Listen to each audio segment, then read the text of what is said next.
الحمد للہ وحدہ لا شریک لہ والصلاة والسلام علی من لا نبی بعدہ۔ ناظرین کرام، امید کرتا ہوں کہ آپ سب خیریت سے ہوں گے۔ رمضان المبارک کا آخری عشرہ شروع ہو چکا ہے، رمضان ختم ہونے کے قریب ہے، اس لیے میں آپ حضرات کے سامنے کچھ باتیں عرض کرنا چاہتا ہوں جو بہت ضروری ہے، آپ بغور سماعت فرمائیں۔ رمضان المبارک میں جو آخری جمعہ آتا ہے اس کو لوگ الوداع جمعے کے نام سے جانتے ہیں۔ اس کے اندر لوگوں نے کچھ بدعات ایجاد کی ہوئی ہے۔ لوگ آخری جمعے کو، الوداع جمعے کو بہت اہمیت دیتے ہیں، اس کی الگ سے فضیلت سمجھتے ہیں کہ لوگوں کے درمیان ایک شور سا ہوتا ہے کہ کل الوداع جمعہ ہے، لوگ نئے کپڑے سلواتے ہیں، نئے کپڑے پہنتے ہیں، اسی طریقے سے خاص عبادت کا اہتمام کیا جاتا ہے۔ وہ لوگ جو پورے رمضان روزے نہیں رکھتے وہ بھی اس دن الوداع جمعے کو روزہ رکھنا ضروری سمجھتے ہیں، حالانکہ پورے رمضان کے روزے رکھنا ہر عاقل بالغ مسلمان پر فرض عین ہے۔ تو وہ باتیں جو اس جمعے کے اندر غلط چل رہی ہے، ان میں سے ایک بات تو یہ ہے کہ لوگ جو اس کی الگ سے فضیلت سمجھتے ہیں، حدیث شریف میں اس کا کہیں کوئی ذکر نہیں ہے۔ اللہ کے نبی صلی اللہ علیہ وسلم رمضان المبارک کے آخری عشرے کا اعتکاف فرماتے، راتوں کو جاگتے، اللہ کے نبی سے پورے رمضان میں عبادت کرنا، خاص طور سے آخری عشرے میں عبادت کرنا تو ثابت ہے، لیکن خاص طور سے آخری جمعہ الوداع جمعے کی کوئی فضیلت اللہ کے نبی صلی اللہ علیہ وسلم سے کہیں کوئی ثابت نہیں ہے۔ اس لیے اس کا الگ سے کوئی خاص اہتمام نہ کیا جائے،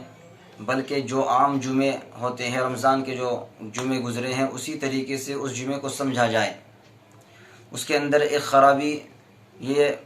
پائی جاتی ہے کہ لوگ جمعے کا جو خطبہ ہے، آخری جمعے میں الوداع جمعے میں جو خطبہ پڑھا جاتا ہے، اس کے اندر الوداعی کچھ الفاظ استعمال کیے جاتے ہیں، جیسے الوداع والفراق والسلام یا شہر رمضان، اس طرح کے الفاظ کا اضافہ کیا جاتا ہے جن کا اللہ کے نبی صلی اللہ علیہ وسلم، صحابہ کرام رضی اللہ عنہم اجمعین اور تابعین تبع تابعین میں کوئی ذکر نہیں ملتا ہے۔ ان الفاظ کا، یہ جو خطبے میں الفاظ کا اضافہ کیا جاتا ہے، حدیث شریف میں اس کا کہیں کوئی ذکر نہیں ہے، بلکہ فقہاء کرام نے ان الفاظ کو بدعت اور مکروہ لکھا ہے۔ مولانا رشید احمد گنگوہی رحمۃ اللہ علیہ نے فتاوی رشیدیہ میں، اور حکیم الامت مجدد الملت مولانا اشرف علی تھانوی رحمۃ اللہ علیہ نے امداد الفتاوی میں ان الفاظ کو بدعت اور مکروہ لکھا ہے۔ اسی طریقے سے الوداع جمعے میں ایک اور بدعت جو پائی جاتی ہے وہ یہ ہے کہ سوشل میڈیا، واٹس ایپ وغیرہ پر اس طرح کا ایک میسیج چل رہا ہے جو آج کل بہت وائرل ہو رہا ہے۔ اس کے اندر ایک حدیث شریف نقل کی جا رہی ہے کہ اللہ کے نبی صلی اللہ علیہ وسلم نے فرمایا کہ اگر کوئی شخص الوداع جمعے کو 4 رکعت نفل نماز پڑھے، پہلی رکعت میں سورہ فاتحہ کے بعد 7 مرتبہ آیت الکرسی اور 15 مرتبہ انا اعطیناک الکوثر پڑھے، اس طریقے سے اگر کوئی شخص نماز پڑھے گا تو اس کی جتنی بھی نمازیں قضا ہوئی پہلے، یعنی اگر 700 سال کی نماز قضا ہوئی وہ سب معاف ہو جائے گی۔ یہ 4 رکعت نماز نفل الوداع جمعے والے دن پڑھنا، یہ سب ان کی طرف سے کفارہ ہو جائے گی۔ یہ بالکل جھوٹی اور غلط من گھڑت حدیث ہے، احادیث کی کتابوں میں اس کا کہیں کوئی ذکر نہیں ملتا ہے۔ تو میں آپ حضرات سے گزارش کروں گا کہ ان بدعات سے بچیں اور اس میسیج کو دوسروں تک پہنچائے تاکہ الوداع جمعہ آنے سے پہلے سبھی حضرات ان باتوں سے اچھی طرح باخبر ہو جائے، اور اس طرح کا میسیج جس کے پاس بھی آئے وہ فوراً اس کو ڈیلیٹ کر دے، دوسروں تک اس میسیج کو نہ پہنچائے، بلکہ اللہ تعالی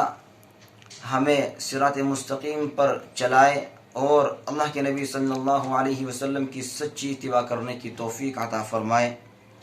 وآخر دعوانا ان الحمد للہ رب العالمین۔